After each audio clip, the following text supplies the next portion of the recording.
Uma proposta de emenda à Constituição determina o fim da obrigatoriedade de profissionais se inscreverem em conselhos de classe e transforma esses conselhos em entidades de natureza privada. O objetivo é afastar qualquer hipótese de equiparar esses conselhos com autarquias. O relator da proposta na CCJ é o deputado Edio Lopes, do PL de Roraima. Deputado, essa questão já vem se arrastando há algum tempo. A gente já viu várias discussões a respeito. Dessa vez, o senhor acha que vai dar para dirimir definitivamente todas as dúvidas que ainda existiam a esse respeito?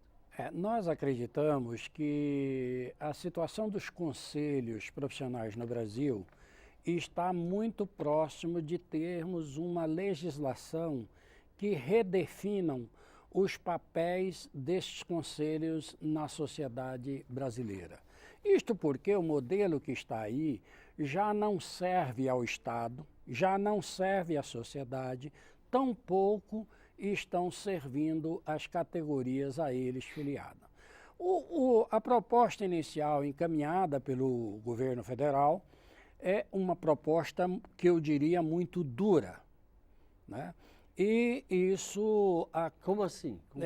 Por que muito dura? Porque, como disseste no início, ela termina, por exemplo, com a obrigatoriedade da inscrição do filiado no seu respectivo conselho. Ele também deixa muito distante uma definição quanto ao poder de polícia desses conselhos. Então, durante esse debate com os conselhos, com o próprio governo, esse relator acabou por... O senhor chegou a ouvir, desculpe lhe interromper, vários desses conselhos e outras entidades envolvidas nessa discussão? Dos 31 conselhos, muito pouco, talvez não mais do que meia dúzia, não tenha passado por uma discussão com a relatoria. Então, nós nos aprofundamos muito nessa questão. E daí, nós fizemos que o governo entendesse que o texto original encaminhado na PEC 108 era um texto quase que impossível de passar na CCJ.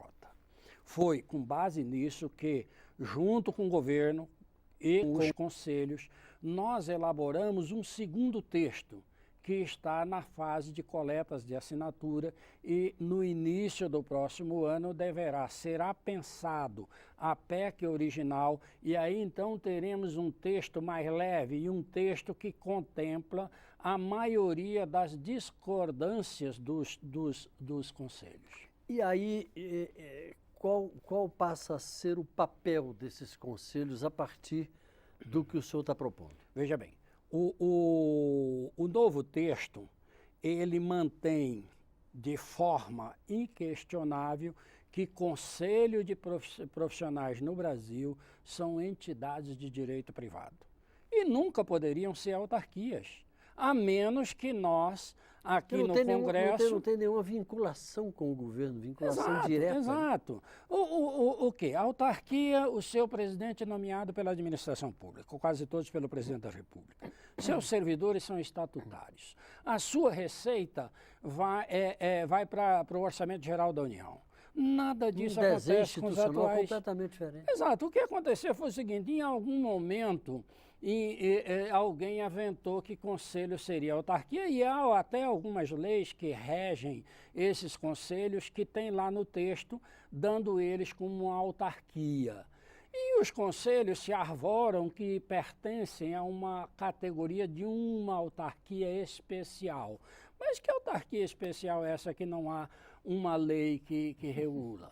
Então, o que aconteceu no Brasil? Estava, como se diz na gíria, estava meio pedra, meio tijolo. Exato. O que Ninguém aconteceu? sabia exatamente o que eles eram. O que aconteceu no Brasil? Quando o assunto era favorável ao Conselho que ele fosse tratado como autarquia, eis que ele se apresenta como autarquia. Mas quando o assunto é mais interessante que o Conselho venha a ser tratado como entidade privada, então eu sou entidade privada.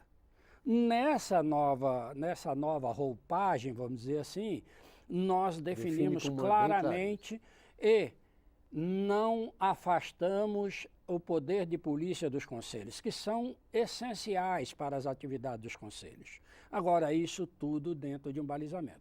Uma outra questão foi que, como não havia uma regulação muito clara, os conselhos foram se exorbitando, por exemplo, no valor que cobram das anuidades, das taxas, das multas, né? Agora a nova lei Porque isso é de livre-arbítrio deles hoje, né? não poderia ser. A PEC já muda isso? A PEC diz que uma lei vai definir o valor de taxas, de contribuições e de multas. Porque hoje os conselhos arbitram suas multas aleatoriamente ao seu bel prazer. Por exemplo, o conselho de farmácia vai numa prefeitura e acha um posto de saúde lá perdido no meio da Amazônia que não tem um farmacêutico de plantão lá. Ele mete uma multa de quase R$ 4.000 na prefeitura. Quem foi que disse para o conselho, primeiro, que ele pode multar, segundo, que a multa é Que a 4 multa mil? tem aquele valor. Porque quando eu passo num sinal fechado, estou falando aqui de uma maneira figurada, né? Eu sei quantos pontos vai para a minha carteira e sei quanto vai me doer no bolso. Mas os conselhos, eles próprios foram arbitrando. Então, essa proposta constitucional coloca os conselhos dentro de um quadrado. Primeiro, são entidades de direito privado, será regulada a sua criação por lei. Nós não estamos aqui buscando a extinção de nenhum conselho, muito pelo contrário. A PEC consolida os 31 conselhos já existentes. E mantenha com eles o poder de polícia. Deputado Edio, muito obrigado pela sua participação aqui com a gente. Ok, obrigado. A você que nos acompanhou, muito obrigado pela audiência. Um abraço e até a próxima.